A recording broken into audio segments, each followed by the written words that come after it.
Welcome to the Social Podcast, where no discussion or debate is off limits. Oh my God, happy Tuesday. That feels like a Monday. Yeah.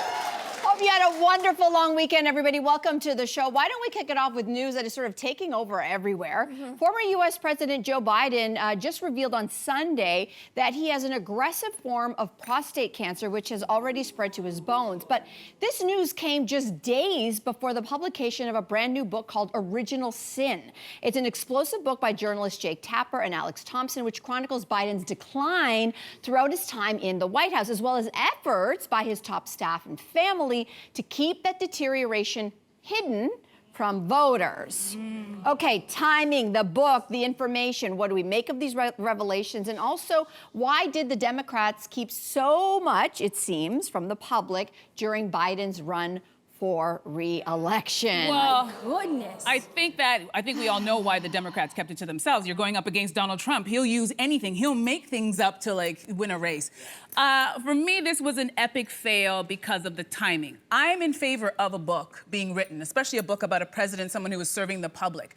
But is the timing? For me, this is the type of book that comes out years after this president has passed away, not days after it is announced that they have a diagnosis of cancer. And that, for me, is where it's rubbing me the wrong way. Also, we have a journalist where he's choosing to capitalize financially on telling us this information. If this was a special on CNN, I'd be like, I get it. If this was a one-on-one interview with his family or even with Biden, I'd be like, I get it. But the fact that you wrote a book and you're gonna make money off of this person at the worst time of their life and their family's life, don't know. for me, is that's why he loses me. I don't know if I see it as making money, but first of all, You're selling a book.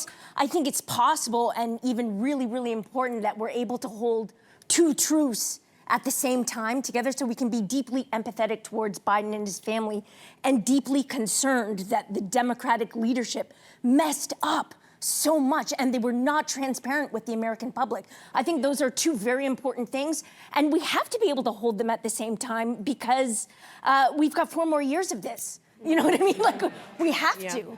No? I mean, you are a big fan of CNN and Jake Tapper, and Yeah, I think he's a great journalist, Yeah. and I think the book is fair game to write the book, but I agree with you, Andrea, when I think about the timing, and I don't think he could have known. I'm not saying for a second that Jake knew that this diagnosis was coming, but for me, I just think that this is such a devastating diagnosis for Joe Biden and for his family. It's aggressive. We don't know that he's going to come out of this. He's already a pretty old, frail person. And I just think if cancer has touched any family, this is the worst time of their lives. And you actually have this problem. And I'm not going to downplay the deterioration. Some people are using the word cover up. I don't know. What I know is that in the last 6 months, less than 6 months, America has bigger problems than Joe Biden. And to me, okay, that's fair. That's fair. But if there's a book to be written, it's about what's been happening for the last 5 months. sure, I just think it's if we icky. can't handle 2 well-researched books, because there's a second well-researched book that have hundreds and hundreds of sources that are written by some of the country's, America's top journalists, if we can't handle 2 well-researched books, how are we going to handle the next 4 years? It's not about We have handling to the be book. able to hold these two. It's not that we can't handle the information. It's the timing. It really comes down to I timing. know that a book takes several, a long time. We've written books. We know that process takes some time. So this research would have started ages ago. And so could they have known possibly that it would dovetail into this diagnosis? There's no way. So you just kind of have to move forward. And the thing is that what time will be a good time to contemplate what the Democrats did wrong? And I think that this is the thing. We knew in the lead up, everyone was watching it happen, being like, are they putting Joe Biden out there again? He doesn't seem to be able to string a sentence together. But the entire Democratic Party was lobbying behind him. And I think the public, not necessarily us, but the American public for sure deserves to know what happened. Why were they so singularly focused on Joe Biden when it was apparent on many occasions? There was an example they gave in the book where he was at an event, he didn't recognize George Clooney. I mean, you couldn't pick a more recognizable face in the world, but that was less serious than him sort of referring to his communications director as sort of like the press. He had all these mistakes and gaffes, and I think he was suffering. So I think it raises the question of would there be a madman in the White House right now if the Democratic Party had looked like with clear eyes at Joe Biden and selected another candidate to put forward, would we be in this mess that we are now? And that's something that the public has to sit with. We do. Uncomfortable We do. truths, right? Yeah. Uncomfortable truths. But I just want to point out that Donald Trump is not the sharpest knife in the drawer, and he has just as many mental gaps that we've seen him in public at a podium saying things that were so incorrect that we're all going, is he serious? And he doesn't know. And so I feel like my point is, if Jake Tapper wanted to write a book, it's far more interesting what's going on with this current administration than talking about a person who's near the end of their life, who was a lifelong politician, who was well known for working with people on both sides of the aisle, something that their current president cannot say. It's true, but speaking of Trump, the team now, Team Trump, is taking this book, and it is a feeding frenzy. And you have people, vile people like Donald Trump Jr., saying, how did Dr. Jill Biden, by the way, she's not an MD, dum-dum, how did Dr. Jill Biden miss a stage 4 cancer diagnosis? Like, they're using this now as, you see, it's all a cover-up. And that's horrible. I would argue that questioning the motives behind releasing these 2 books right now is sort of using far-right logic, in the sense of we can only have, Biden has to be this, we have to put these things in a box, his illness, and then I think Biden's actually a scapegoat. I think it's the Democratic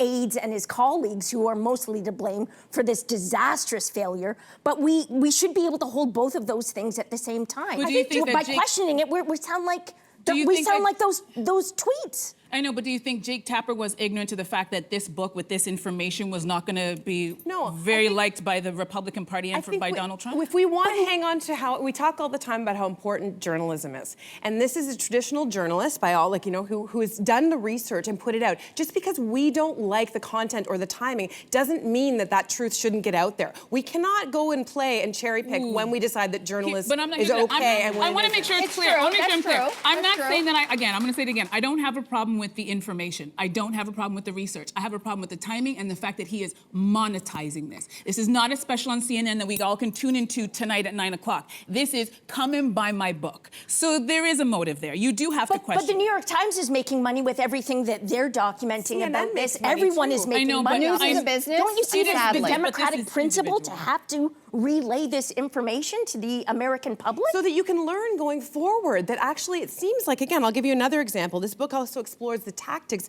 that the White House were engaging in to dissuade the media from reporting on Joe Biden's health concerns, including a strategy that encouraged Democratic operatives to attack journalists publicly. That sounds like something out of a right-wing playbook, does it not? So the fact that was happening, again, the Democratic Party maybe needs to, reckon with what are some of the things that they've sunk into as a result of Donald Trump and his tactics, and reassemble, reformulate so that they are the biggest powerhouse that they can be going forward in 4 years. Yeah. What I hope also to see, I think it's fair game, and I think he's a journalist, he can write a book. What I'm also hoping to see is a book about Donald Trump. It will happen. Sure, I'm hoping that I see Jack. I guess the difference is it is out there. There's movies, there's documentaries. But there's Jake, I want to see Jake. It's equal. So I want to see. Jake has spent his entire career dogging Trump. I know, his entire career write dogging that Trump. book as well. That's all I'm asking. Write that book I'd as be well. more angry if this book didn't come out, because the subject matter is exactly what we're critiquing right now. It's being manipulative and trying to sway the public. Yeah, sure. Listen, great debate. I just have to say, great debate. It seems like every year a devastated Leafs nation is left wondering why it loves so hard and winds up heartbroken again. Florida Panthers forward Matthew Tkachuk shared his thoughts on the Spittin' Chicklets podcast. If their team was not in Toronto dealing with all the crazy circus stuff outside of it, they'd be an unbelievable team and such a hard team to play. They just have so much to deal with, and I feel bad. I mean, we don't have to deal with that in Florida, and I feel like that's what makes me and my team so lucky. But you almost use that against them, the pressure that these guys have to deal with day in and day out. I see some people nodding. Yeah. I see some people, is pressure a viable excuse for poor performance? Mel, I'm throwing it to you first. Well, thank you for that.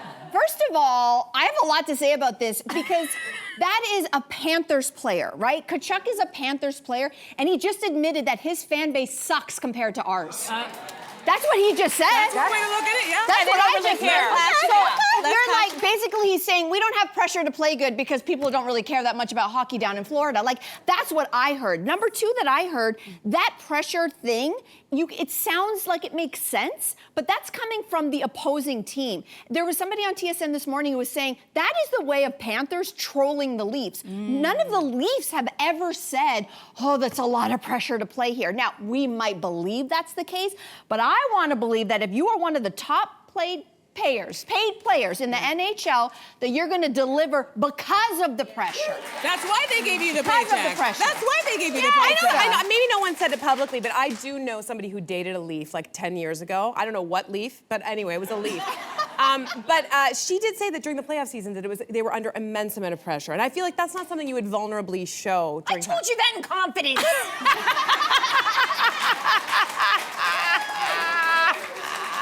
Sorry. But the question is, you guys can deal with that after the show. Yeah. The question is that a good enough reason to buckle? It is what you are paid to do.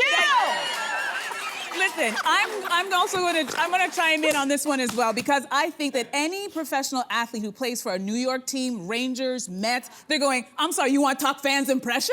New York is a city where they are unrelenting, so I'm like, I'm not buying it. Secondly, I feel like all of the Olympic athletes who are like, oh, that's nice, every year you have a chance. Well, we get a chance every 4 years, and we have to do all of these things to even qualify to compete again. And if we don't win, we don't get the endorsement money, which means we have no cash and we are broke. So I feel like there's some professional athletes out there going, please miss me with your team with all of the things that you need in order to win, and you're guaranteed paycheck. You have been playing, this is another part I don't understand. You have been playing in front of fans your entire life. So what's the answer? You feel like they should be paid less as a result? You know what? Here's an idea, and we talked about this. If you don't win, you don't get paid, or we don't. You win, there's a financial incentive. Or go the opposite, which is like bonus pay. Like they do get bonus, blah, blah, blah, blah. Yeah, but there should be an incentive. You know that there are guys, and I'm going to call them out, and I know your families are probably watching, and we love you, John Tavares. We love you, Mitch Marner. These are born and raised Toronto boys. They have slept, and breathed the Toronto Maple Leafs, and they have dreamed of this moment their entire life. So what happened? I don't know what happened. Yeah, go. Year after year. For the Leafs fans, year after year, what keeps you coming back? Well, the hope. I think I feel like I can speak for those of you who are fans. I think it's the hope that they will bring home a Stanley Cup. Many people have that memory of living through that or hearing about their father or their grandfather living through that, and they want to have that happen again. And I think the thing is that, like, let's compare it to a relationship, okay? So This is an abusive relationship. No, I don't think it is. I think that depends on the lens you're looking at. I think if you have somebody who performs well in the bedroom, day after day, week after week, and goes goes the distance, and then just once in a blue moon, it doesn't work out so well. When it matters. When it matters every time, but they try very hard. Would you be like, I'm done with this relationship, I'm walking out. Wait. Have I paid for this? Well, this is a good question. Because if I paid for it, you better deliver. I just think, I wonder right now what I watched, and again, I don't have a dog in this hunt, but I did watch my partner watch the game where everybody was walked out midway through the game. And I just wonder as a player if that is demotivating, especially at that point. I wonder if I was there, I would have walked out. And I'm going to tell you what. But it didn't help. Big money. People did walk out and they didn't win. These people paid thousands of dollars for those seats. But you're still thousands of dollars. Like it didn't work. So maybe try a different technique. We That's all I'm saying. We should applaud them for almost trying. No? Yes. You know what? I want to applaud Cynthia for taking up for the hockey players. I tried hockey players. She did it. All right, so let's move on. Okay, so BuzzFeed has a list of celebrities that seem to have immunity from public scorn, like Zendaya and Tom Hanks. So who is a celebrity you could never, ever hate? I Think feel about like that person. everyone can agree with this is fellow Canadian Keanu Reeves. I agree. Right? I agree. Nicest man in the world, man. right? Absolutely There are incredible. countless stories about what he has done, like moving out, giving up his seat for a woman on the New York subway. He's donated tons and tons of money. I just think he's a kind person. And also someone that you would date in real life. He looks a lot like Jason, guys. her husband. Also, Yeah. looks a lot like my husband. It's true. For me, it's just an obvious answer. It's Oprah Winfrey. I feel like she could burn something down. I'd be like, you know what? Oprah probably had a good reason. She was appointment television for me, for a lot of us, for decades, and I learned so much from her, so I feel like I'm giving her immunity. She can do whatever she wants. What about you, Jess? My pick might not be a fan favorite, but it's a personal favorite, and that is Mr. Hugh Grant. Oh! controversial. I just love him. He's a little cantankerous these days. He doesn't like a heck of a lot, but he's true to himself, and I really, really enjoy him. I think he's incredibly funny. Wow. I enjoy him. How about you? Yeah, that was a curveball. That was a turn. For me, That was a turn. it's super easy. I thought of one name and one name only. Stevie Wonder. Oh, Nobody has one bad Beautiful. thing to say about No, Stevie. it's true. A genius, philanthropist, talent. He does have a reputation for stealing people's girlfriends away from them. So You know what? I'm okay with that. I'm Yeah. okay with that. Subscribe to the Social Podcast so you don't miss a fiery debate. Until next time, socialites.